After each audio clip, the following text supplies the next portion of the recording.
إن الحمد لله نحمده ونستعينه ونستغفره ونستهديه ونعوذ بالله من شرور أنفسنا وسيئات أعمالنا. من يهده الله فهو المهتدي ومن يضلل فلا هادي له، وأشهد أن لا إله إلا الله وحده لا شريك له، وأشهد أن محمدا عبد الله ورسوله، بلغ الرسالة وأدى الأمانة ونصح الأمة وجاهد في الله حق جهاده حتى أتاه اليقين، وتركنا على المحجة البيضاء ليلها كنهارها لا يزيغ عنها إلا هالك. أيها المسلمون، أيها الموحدون، أوصيكم ونفسي بتقوى الله عز وجل. قال تعالى: يا أيها الذين آمنوا اتقوا الله حق تقاته ولا تموتن إلا وأنتم مسلمون. أيها المسلمون، إنه وإن انقضى شهر رمضان فإن عمل المؤمن لا ينقضي قبل الموت. قال الله تبارك وتعالى: واعبد ربك حتى يأتيك اليقين. وقال تعالى: يا أيها الذين آمنوا اتقوا الله حق تقاته ولا تموتن إلا وأنتم مسلمون. وقال النبي صلى الله عليه وسلم: إذا مات العبد انقطع عمله إلا من ثلاث، الحديث. فلم يجعل لانقطاع العمل غاية إلا الموت. فلئن انقضى صيام شهر رمضان فإن المؤمن لن ينقطع من عبادة الصيام بذلك. فالصيام وقراءة القرآن وقيام الليل والأعمال الصالحة التي كنا نقوم بها في رمضان فلا تزال مشروعا في العام كله، ولله الحمد والمنة. ومن ذلك فعن أبي أيوب الأنصاري رضي الله عنه أن النبي صلى الله عليه وسلم قال: من صام رمضان ثم أتبعه 6 من شوال كان كصيام الدهر. رواه الإمام أحمد ومسلم. خطبتنا في مسجد البخاري يدور حول ماذا بعد رمضان. en yetti Allahu tabaraka wa ta'ala idan seedo ala retedo e gonga si wona kanko Allahu tabaraka wa ta'ala, idan seedo kadi jeyaɗo makko Muhammadun sallallahu alayhi wa sallam ko jeyaɗo Allah, ko nelaɗo Allah, o yettini nelal ngal, o laaɓani moftede reedu, o acciri en alkitabu wa sunna, deftere Allah nden e sunna nelaɗo on ɗo e ɗo hiɗen jogiti e ɗiɗo e majjata ɓaawo makko. yo Allah arsugo en tabutugol e ɗiɗo ha hawren e Allahu tabaraka wa ta'ala. musidɓe julɓe tedduɓe, miɗo wasiyo hoore an, wasiyo on kulol Allahu tabaraka wa ta'ala. hande yewtere men nden maada ba'da ramadan. lewru korka gasi joni, ɓay lewru korka gasi, enen korka gasi, dewal Allah gasi, kulol Allah gasi, jangugol alquran gasi, arugol juula, julde jamaka juulirde gasi, ittugol sadaka gasi, yurmodiral gasi, muññodiral gasi, andutugol miskina gasi. owaye inchallah nder khutba men o ko honno waɗeten ɓaawo lewru korka en accay dewe Allahu tabaraka wa taala walla en kontinay. musidɓe julɓe, si lewru korka gasi, dewal Allah gasani, dewal julɗo gasata ɗo yo mayde. Allahu tabaraka wa taala wi: rew jomima ha mayde ara tawama. fulɓe ɓe wiyta goto kontu ko juuli o mayani.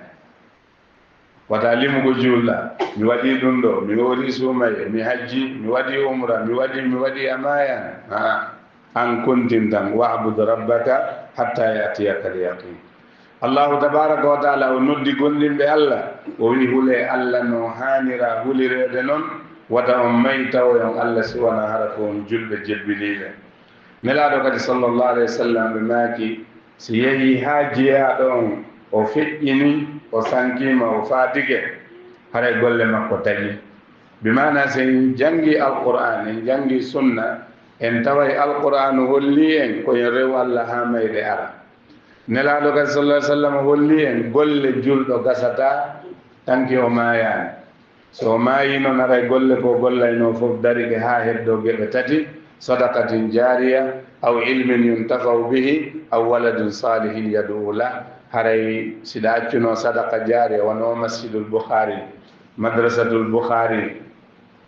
ɗum ɗo ko sadaqa jariya jonnirɓe leydi ndi e madrasatul bukhari dariɗo darni ɗum ɗo e ɗum ɗo wonanɓe sadaqa jariya e ittuɓe mbuuli mum darni ndeɗo juulirde e oɗo lekkol ɗum ɗo e wonanɓe sadaqa jariya ɓe wuuri o ɓe maayi o inchallah baraji ɗin tawayeɓe yo Allah waɗ ɗum amin ya rabbal alamin aw ilmin yuntafau bihi ɗum kadi no heɓo ko madrasatul bukhari e ko masjidul bukhari ɗo daara alquran no ɗo arabi school hino ɗo hino jangede tanki ɗum ɗon hino kontini darnuɓe ɗum ɗo daraniɓe daaraji hedditi ɗin fof ɗum kadi baraji ɗin tawayeɓe aw waladin salihin yad'u lah ɗum kadi no wawi heɗade ko markasul bukhari ɗo sa heɓi suka a neyimo neydi l'islam a jannimo on imo juula imo ñaganoma Allah ɗum kadi tanki on ɗon no wuuri imo ñaganadema Allah baraji ɗin kadi ɗum ɗon wawa yettoyadema ka kabru ma idan ko jangeten e oɗo sunna e oɗo alquran wondema gollal gasata fa in intaha ramadan fa rabbu ramadan mawjud si lewru korka gasi jooma lewru korka himo ɗo on ko duwaɗo rewede haray nelaɗo sallallahu alaihi seede mun si korka gasi si tawi woni lewru korka gasi korka ha joni hino shar'ina e hitande nden fof haray ko on no wiyeten nelaɗo sallallahu alaihi wasallam ɓe maaki man sama ramadan summa atba'ahu sittan min shawwal kana ka siyami dahr kala horuɗo lewru korka jokkintinɗa ɗon balɗe 6 e shawwal ndu lewru ndu wonnen ɗo julɗandu nelaɗo maaki baraji maɗin wawi wa horuɗo hitande nden fof idan ha joni awa ko lewru korka yeehi ha joni korka hino heddi woɓɓe gayni yo Allah jaɓanɓe woɓɓe hino hen ɓe gaynani yo Allah newnanɓe ɓe timmina no woodi ɓe fuɗɗaki yo Allah newnanɓe kamɓe kadi ɓe fuɗɗo te kadi wona charte wigol si juulama e juma ɗum ko ɓe fuɗɗoɗa samedi walla dimanche ɗa wawi ɗe jokkidirde iɗa wawi ɗe taƴidirde fof hino selli te no woodi ɓe horuduno ɗen rowani ɓe hoori 6 shawwal hikka Allah tawnani ɓe awa min e an a anda kadi nexiya si tawi tawete haray hooru ɗum ɗo ɓeydo ka golleji ma moƴƴi e ko tawoya yeeso Allahu tabaraka wa taala kon luñ doon wax rek mooy gannaaw bu ñu sante yàlla julli si Yonent bi sallallahu alayhi wa sallam maa ngi dénk suma bopp di leen dénk ragal yàlla subhanahu wa taala lu ñu bugg a waxtaane si suñ xutba bi si masjidul Bukhari mooy gannaaw weeru koor ndax koor gi jeex na jaamu yàlla bi jeex na dañu war a delluwaat si caaxaan yu ñu nekkoon balaa weeru koor wala jaamu yàlla bi ba tey mu ngi fi des loolu lañ bugg a waxtaane suñu demee si alquran ak sunna Yonent bi sallallahu alayhi wa sallam yàlla dafa ne na nga jaamu sa borom ba dee ñëw fekk si la nekkul ne weeru koor jeex na julli mbooloo dafa jeex sarax dafa jeex jàng alquran dafa jeex jokk mbokk dafa jeex déedéet jaamul yàlla ba dee ñëw fekk si la Yonent bi sallallahu alayhi wa sallam mu ne tamit doomu aadama su demee ba gaañu jëfam yi yëpp dafay dog kon nag balaa muy gaañu kon waruta stop waruta taxaw waruta naagu ne weer koor jeex na rek xaaral ma delluwaat ci lu ma nekkoon déedéet lu fi nekk di continuer mooy su nekkoon ne da nga bind ay téere wala nga am taalibe yu nga jàngal comme lu nekk ci madrasatul Bukhari fii ñu ngay jàngale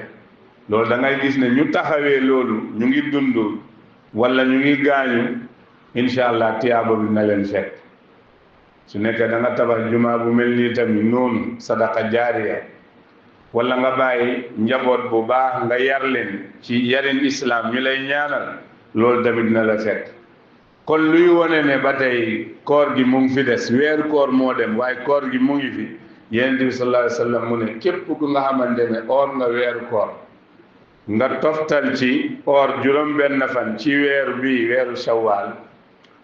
yàlla daf lay may yool ki nga xamante ne or na at bi yëpp. lu koy waral mooy soo defee benn jëf bu baax yàlla daf lay fay fukk. kon weer koor bu ñu or nii incha allah yàlla daf ñooy fay yool ku or fukkey weer koor. léegi ci at bi ñaari weer moo des, benn fan soo ko ooree ñu ngi lay fay yool fukki fan. kon ñetti fan yi fanweer fan la, am nga weer mu nekk 11 fukk ak benn, nga ooraat yeneen ñett yi tamit nga am weer, kon am nga 12 months. loolu moo tax Yonent bi sallallahu alayhi wa sallam mu ne soo ooree weer koor nga toptal ci juróom benn fan dafay mel ni oor nga at bi yëpp. kon nañ góorgóorlu. ñenn ñi nag soo leen waxee la ñu ne xëy ñun lu ñu jaaxal mooy weer koor bi booy. am na ñu ko fekkee woon last year ñu or 6 days ren fekku leen suul nañ leen. man ak yow ndax beneen ramadan dinañ ñu fekk wala sittu shawal. am na sax ñi nga xamante ne dañ doorandoo ak ñoom weer koor bi waaye gaañu leen ci biir weer koor mënuñoo fekkee sax julli. kon yàlla su defee yow nga fekkee ko ma fekkee ko nañ dool nañ góorgóorlu. ku or fanweer fan foog naa 6 days du la mun a sonn, te nekkul ne condition bi da nga ko war a toppalante. mun nga ko dog altine alxamis 13 14 15 mun nga or si week bi ñaari fan nga noppalegu, beneen week bi tamit nga or ñaari fan ba mujjee amal rek 6 days ci weer. wa siyaamu 3 ayaamin min kulli shahr qaala fiha annabi sallallahu alayhi wa sallam 3 min kulli shahrin wa ramadanu ila ramadan fa hada siyaamu dahri kulli. وقال أبو هريرة رضي الله عنه أوصاني خليلي ب3 وذكر منها صيام 3 أيام من كل شهر والأولى أن تكون أيام البيض وهي 13 و14 و15 لحديث أبي ذر رضي الله عنه أن النبي صلى الله عليه وسلم قال يا أبا ذر إذا صمت من الشهر 3 فصم 13 و14 و15 رواه أحمد والنسائي وابن حبان وصححه وله شواهد يتقوى بها. horugol balɗe tati e lewru fof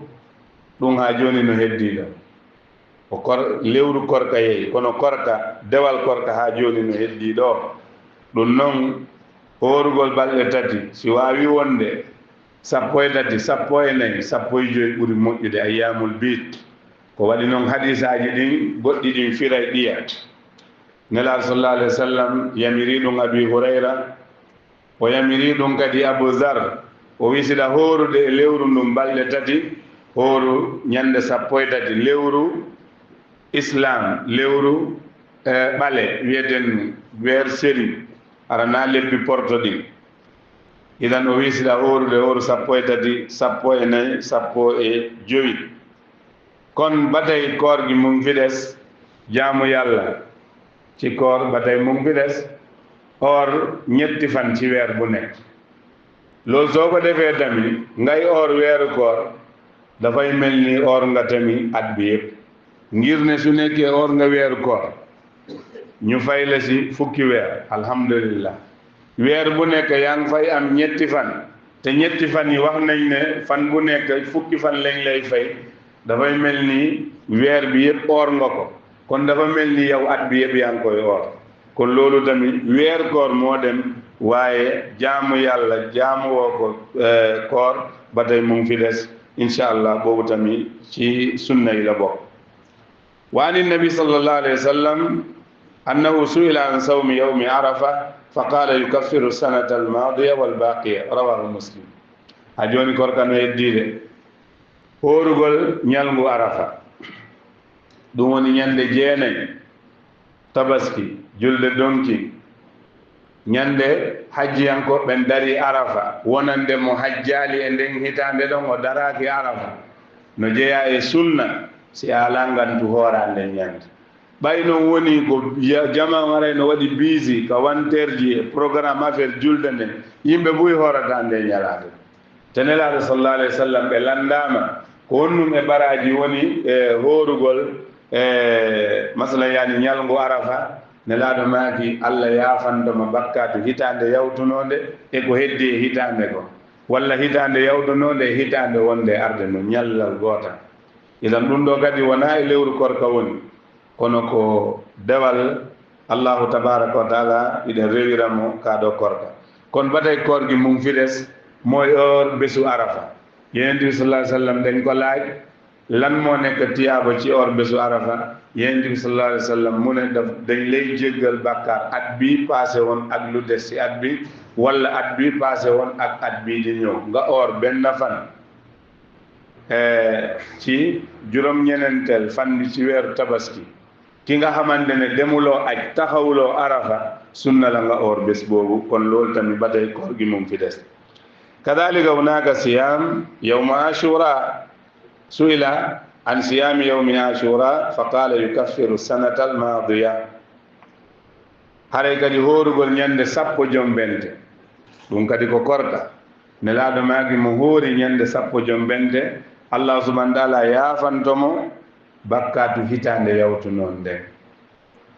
nelaɗo sallallah alayhi wa sallam ɓe hoori sappo jombente ɓe yamiri e hoore ɓe wooli baraji ko wonton ko ɗum ɗo kadi woni sunna on e nde ɗo ñalande hay hunde yamiraka e nde ɗo ñalande si wona horugo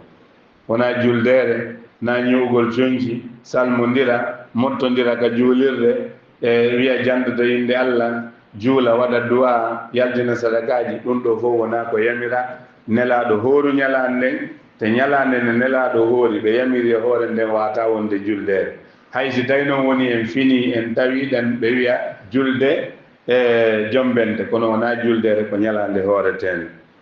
kono ordami ɓesu tam harit batay koorla soko oore yonent bi sa sallam mu ne dañ lay jéggal bakkar at bi passé on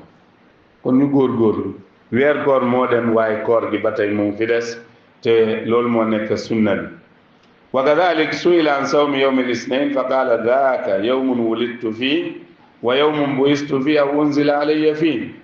nela sa sallam ɓe landama ɓe hoorayno kadi tene ɗum kadi ko sunna nelaɗo ma ɓe wi ko ɓe landa ko taki ɗon hoora tene ɓe wi koye ngulñal ngu woni komi jibina koye ngulñal ngu woni komi nela walla koye ngulñal ngu woni ko alqur'an tippina e dowal idan ko ɗum waɗi sen landike nelaɗo sino mawninayno ñalande nde o jibina eyi mo mawninayno kono honno mawninirayno ko hoorugol altine o waɗani ko wona ɗum ɗo kono batay koor gi mum fiɗes or bésu altine yonent bi sa sallam daf ko ɗon or dafa ɗon maggal bésu juddu bés bu mu juddoo waaye naka la ko ɗon maggale mooy dafa ɗon or bésu altine buñ ko laajee lu tay nga or bésu altine mu ne bés boobu ci laa juddoo waaye emu ci de ci lañ ma yóndi ci lañ wàccee alquran si suma kaw moo tax bés bi dafa màgg ci man dama koy or kon sooy màggal bésu juddu yonent bi sa sallam oral bés bi إذن كذلك صيام شهر الله المحرم وعن أبي هريرة رضي الله عنه أن النبي صلى الله عليه وسلم سئل أي الصيام أفضل بعد شهر رمضان قال أفضل الصيام بعد شهر رمضان صيام شهر الله المحرم رواه مسلم هورغول بالde e lewru jombende en wolinaane sappo jeenayi on hoorugol jeenayi on watta ɗon sappo on ko sunna hoorugol tenen e alkamisa e mayru ko sunna hoorugol sappo e tati sappo e nayi sappo e joyi e balɗe kala ko heɓuɗa e mayru haray ɗum noon kadi ko sunna ko wannoon nela sa sallam ɓe landama korka fof ko honnum ɓuri moƴƴude ɓuri wondude e baraji ɓaawo nde hoorugol lewru korka feƴƴi ɓe wi ko hoorugol e lewru allah wiyete ndu jombente ndum tam harit nela sa sallam wi hoorugol e nduɗo kadi idan ɗum ɗo kadi wona e lewru suumaye kono ko korka rewirte ka allah te allah no yiɗi ɗum rawahu alimam muslim kono batay jaamu yallah jaamuwo ko masalan ngirñu or batay mum fides mooy or ci weeru yàlla bu ñooy tuddee tam xarit mooy weer bu njëkk ci islamique calendar or ko lu bëri baax na ci yonent bi sa sallam dañ ko laaj ban koor moo gën a am tiyaabu moo gën a baax gannaaw bu weer koor passé mu ne or ci weeru yàlla bu ñooy tuddee tam xarit or ci dafa baax altine yi alhamis 13 14 15 wala loo si mun a or waaye fekk du lépp ngir ne yeneen bi sallallahu alayhi wa sallam suñu yaay Aïcha dafa ne musul gis yeneen bi sallallahu alayhi wa sallam mu matal weer fu mu tàmbalee ba fu mu jeexee mu ngi koy or te dogul dara lu dul weeri koor kon nag loo si mën a or lu bëri masala yaa ni lu baax la kon nañ góorgóorlu ci loolu aqulu qawli hadha wa astaghfirullaha li wa lakum wa li saa'iril muslimin fastaghfiru innahu huwal ghafurur rahim alhamdulillah wassalatu wassalamu ala rasulillah nabiyina muhammadin wa ala alihi wa sahbihi wa sallam kadhalik intaha shahru ramadan ولكن الصيام لا يزال مشروعا ولله الحمد كذلك من الصيام المشروع صيام شيء من شهر شعبان عن عائشة رضي الله عنها قالت ما رأيت النبي صلى الله عليه وسلم استكمل شهرا قط إلا شهر رمضان وما رأيت في شهر أكثر صياما منه في شعبان وفي لفظ كان يصومه إلا قليلا متفق عليه وعنها أيضا كان النبي صلى الله عليه وسلم يتحرى صيام الاثنين والخميس وعن أبي هريرة رضي الله عنه أن النبي صلى الله عليه وسلم قال تورد الأعمال يوم الاثنين والخميس فأحب أن يورد عملي وأنا صائم هورغول ليورو صبر بسوماي ان ودينو دو خطبه سنان فاي بورال شعبان نلا صلى الله عليه وسلم هوراينو ليورو صبر بسوماي be hora be jokkindira men sikka be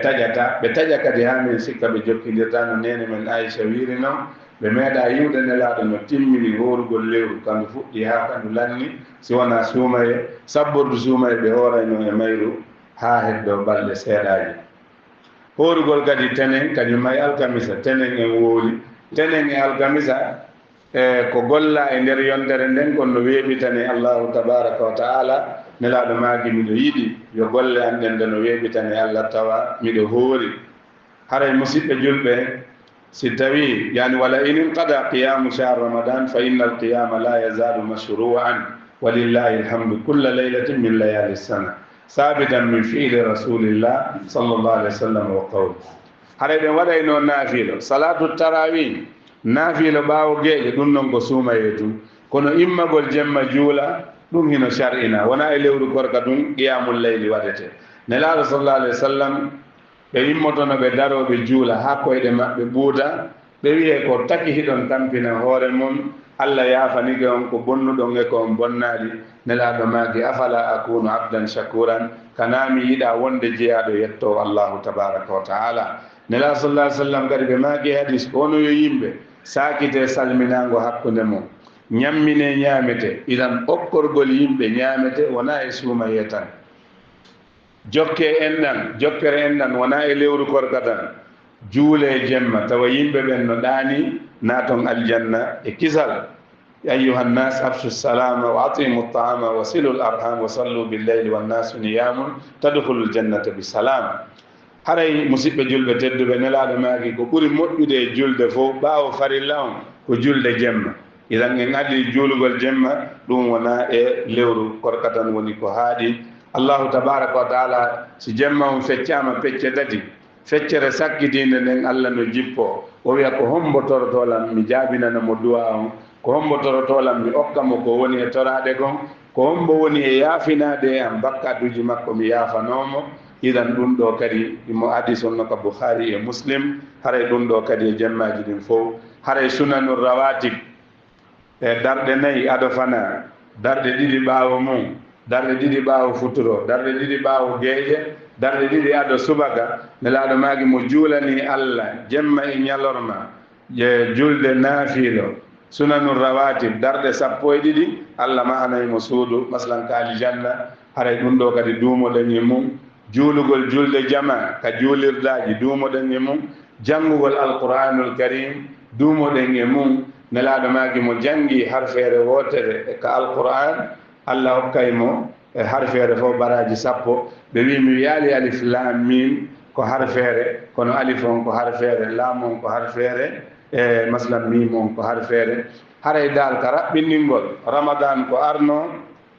ko hollugol en ko honno wayeten ɓaawo lewru korka kulol allah ngol koyo kontin yurmodiral ngal koyo kontin dewal allah ngal koyo kontin yurmegol ɓeeɗo miskina ɓe waɗugol du'a kadi taqabbal allahu minna wa minkum salih al amal yo Allah jaɓanen ko horuɗen ko ko waɗi noon en jangino salafu salih ɓe ñagotono Allah yo Allah tawnuɓe lewru korka si ɓe tawama kadi ɓe hoori si ɓe gayni ɓe toroto Allah yo Allah jaɓanɓe koɓe na yugol mi hoori tun est ce que Allah jaɓi korka men walla jaɓani ɗum ɗa hani ɗum landade hoorema toroɗa kono fuñoy teje suñ khutba bi mooy wax dëgg yàlla dañ doon naafila ci biir weer koor ba tey naafila mu ngi fi des te naafila buñ doon def gannaaw gee ñu koy wax salaatu tarawih moom la ñuy def si weer koor rek